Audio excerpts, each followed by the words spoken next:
Okay, hello guys. So in this video we are going to solve this problem where we are given an array nums and given a number k equals to which is equals to some value, a variable, and we have to rotate the array k number of times, and we have to perform it in place. So let's jump into the video. So let's discuss the very basic and brute force idea to solve this problem. So let's see what happens when we rotate the array in, in right rotate the array k times. So let's see, the array would be something like this. The array would be something like this. So by doing one shift, the 8 will go here, so the array will become something like 8 1 2 3 4 5 6 7. The 8 gets here and 8 gets removed from here. So in Python we have got the pop method, which originally removes the element from the last position. So if we remove if we pop the last element and then store the last element in a variable, let's call the variable t equals to array dot pop, and then we now there is nothing in this position because the 8 is here in the t variable, and now we can insert the t into the 0th position, which will move the array one position to its right. So this will result into something like this. So the code regarding this would be, this is the following code. And we also have to, there can be some cases where the value here, the length of the string is what, length of the array, sorry, 1 2 3 4 5 6 7 8. The length is 8, but here the k is 4. Let's say if the k is 12, then shall we do it 12 times? No, actually if we do it 12 times there would be no point, because after because at the 8 rotation the array would be, after after 8 rotations the array would be, while k equals to 8, the array would be 1 2 3 4 5 6 7 8. This would be the array after 8 rotations, like the array would be same after 8 rotations. So we don't have any business doing with it, doing 8 rotations extra. So what we can say is, let's do percentage of 8 and it will leave a remainder of 4, and we will only have to perform the rotation 4 times. So let's jump into the code and see.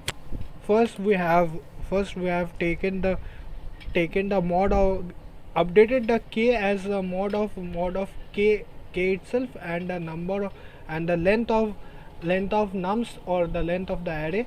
And then we started a for loop, for sorry, not a for loop but a while loop, where we will, for in each step, we will pop the last element and store it in a variable named p, and then insert the p into the 0th position of the array and decrease the k by 1. And if we submit, the code will submit by itself, and it is accepted. Yeah, it is accepted. So let's see another sub-optimized solution. The time complexity of this code would be,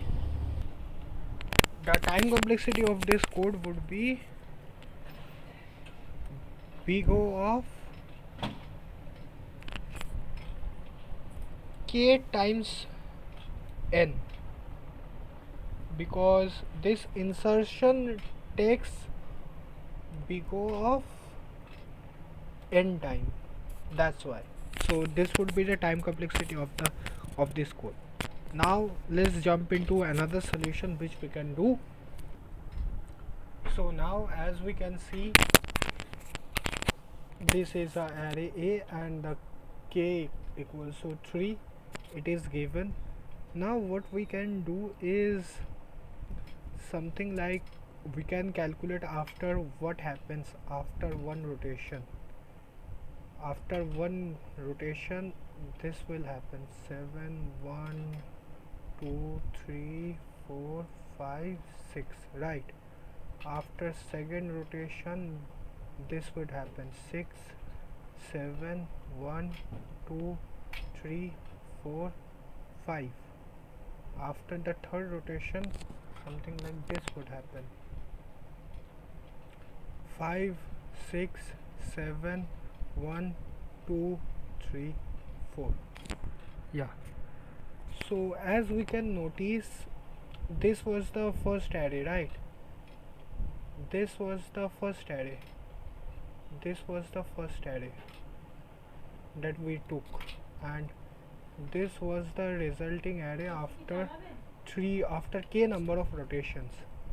So if we can recognize the pattern, we would be able to see that the position of this one, right, the position of this one changes changes, right? The position of the one becomes where does the one come?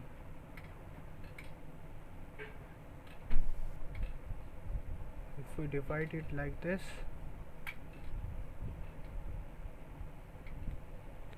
we would be able to see that the position of 1 is here now. So position of 1 increases by, from 0th index it comes at 0 1 2, sorry but the third index. So we can say that it was increased by, and what was 3, it was k. So we can say that it was 0 plus k increment. So can we say, if we declare an empty array and then traverse through the array and traverse through the array of A, and then we can append the values there. Sorry, actually I made a mistake. I will give you some moment to think about what the mistake was. Let's see. Let's pause the video and think what was my mistake, and then I will rectify you. Let's see. So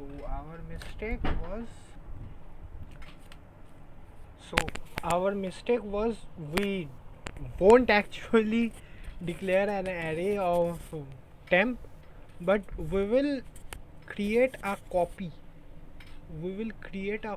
of A. Let's create a copy of A. Temp equals to A.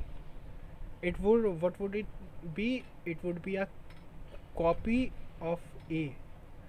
And now let's manipulate the A in some way that makes sense. So let's do something like this. Let's declare a p variable which is the length of A, and then let's run a for loop. Let's run a for loop for I in range p. And what can we say from here? That at the index, or at, let's rub these things off. So we can say that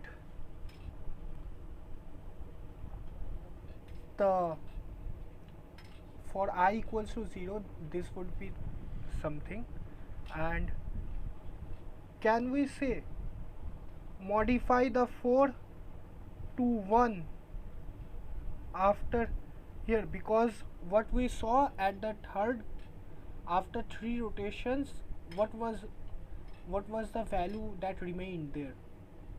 The value of A became 5 6 7 1 2 3 4.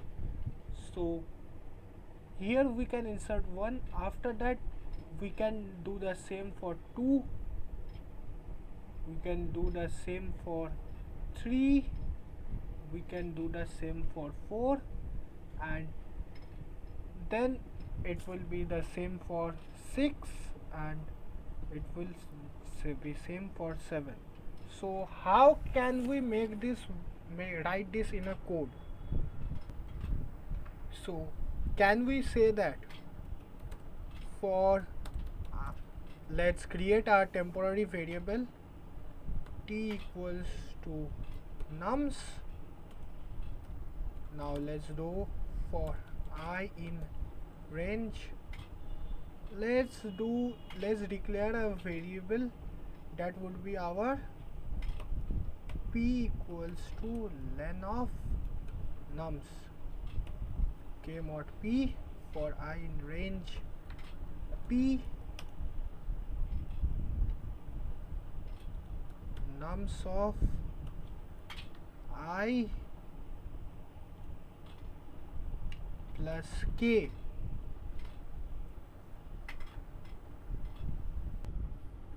Now as we can see, we have created the copy of nums in temp, and then what we did was run a for loop and change the nums accordingly. So if we run this, I hope it works. Okay, let's submit the question. Okay, and it works. So let's see what the time and space complexity of the problem is. So the time complexity of the problem would be, as we are using one for loop, it would be often, and we also created a copy of temp, so we also have to consider that copy time, that would be often, and this will continue to be of n, and the space will also be of n. The space complexity will also be big of n, because we created a temp array of numbers. Yeah. Now in this video we are going to, in this approach we are going to talk something of a very intuitive approach, where the interviewer can say that don't use any extra space to achieve the following rotation. So what we can do is something like, the nums would be 1 2 3 4 5 6 7, right? After 3 rotations, after it would be 5 6 7 1 2 3 4. Now let's do something like drawing a box around it, and let's do the same here also.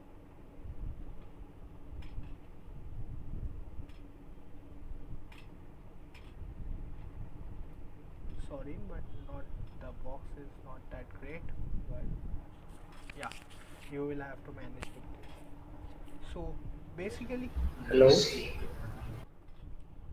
so what we can see is, if you look at this part of the these portions as two different sections, you will be able to see something really interesting.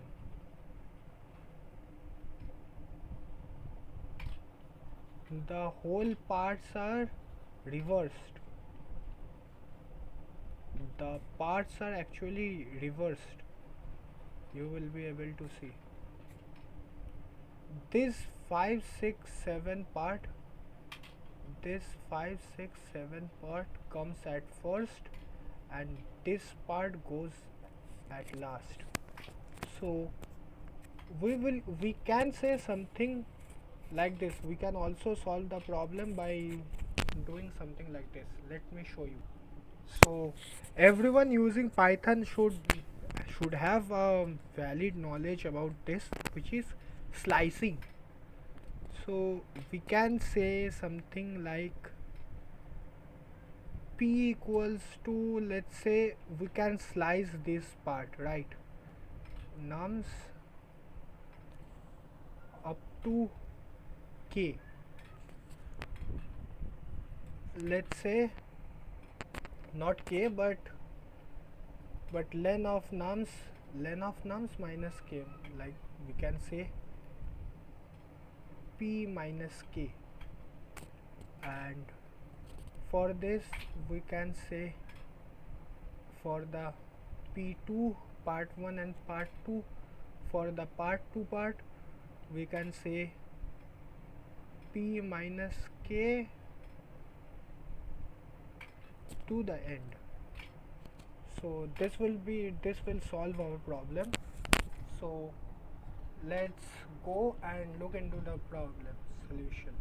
So the solution for our code would be, we are slicing the last part as the first part, and then we can add the next part or the first part at the end.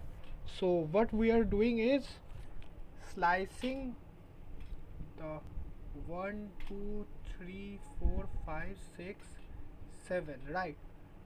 We are slicing this part as part 1, and we are slicing the rest of the part as part 2, and then we are adding part 2 plus part 1, which we can abbreviate to directly adding